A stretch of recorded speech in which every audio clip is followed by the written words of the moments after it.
You can make a video sequence just like this one in the CapCut video editing app. You're watching Creative Redundancy, the one known as CR, and special thanks to these channels. Thanks so much.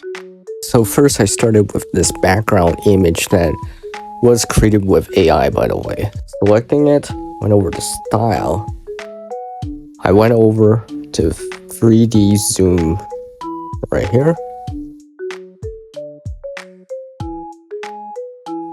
I have to change the aspect ratio for this. 16:9. This would be the background. Exported that out. Okay, now start a new project. And I'm gonna select this PNG file. So it has a transparent background. Originally it looked like this. So this has a transparent background. Selecting the PNG file. This is a picture of a real sunflower, by the way. Select style. Over the camera shake. We'll get something like this. PNG originally, the background's gonna be automatically be white. Export that out. Okay, now I'm gonna open up a new project here. Bring in my sunflower AI generate background. Go over to overlay. Add an overlay in. And add in my sunflower seed. I need to make sure the sunflower seed itself is positioned working nicely. So basically what I'm gonna do first is scroll over to remove background, select chroma key, select that white, intensity until I don't see it anymore. I'll add a little bit of the shadow back in.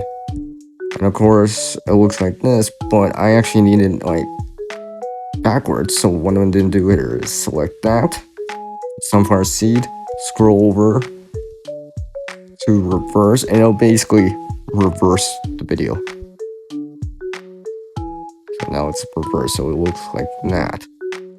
I'll change the size a bit, change the angle of it, pinch in or pinch out to change the size, rotate it if absolutely necessary, making sure the tip of the root is actually right, just always at the bottom.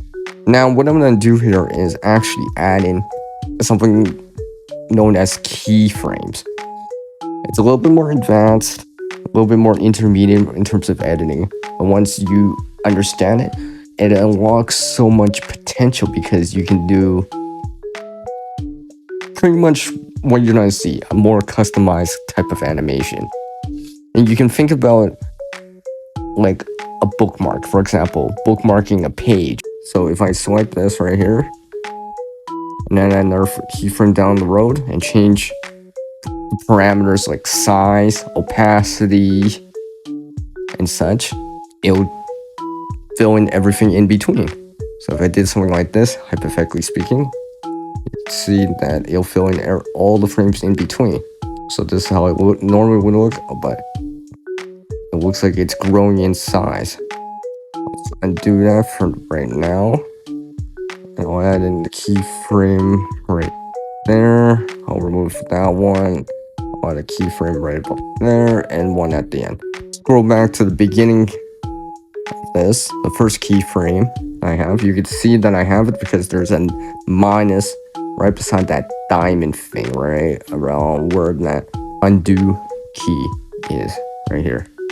Basically, I'm just gonna push this down to the bottom here. So just off screen. As I scroll through the timeline, you can see it almost looks like it's coming out. Let's actually change just a bit here. That would work.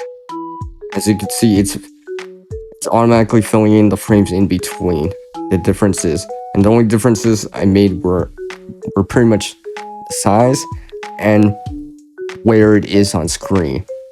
So it's here with this size right here, but it's off screen right here. So it's just filling it in, and basically for our eyes it looks like it's actually rising from the bottom of the screen.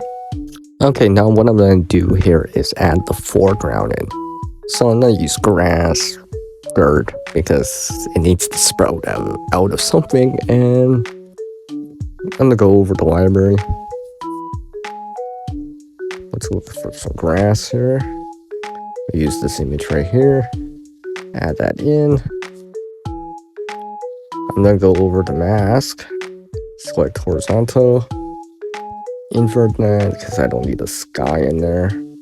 So right there, these double line, dash line, and this line aiming arrow pointing down. That'll adjust the feathering of it. So I'll do something like this. That should be good. Stretch it out.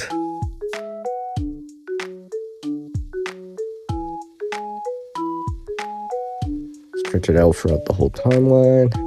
Now I'll use the keyframes from the sunflower seed in the same spots for the grass area. So keyframe right there. Keyframe right there. Keyframe right there. And one at the end. And basically what I'll do here is I'll adjust it so it'll look like it's sprouting out of the ground. And adjusting parameters like placement and size. And just fine tuning this. And scrubbing or scanning throughout the timeline. Just double checking it. See how it looks like when I slow down. Then playing it back in real time with the playhead in the middle there, just to see how this is flowing. A foreground, something in the middle, and a background.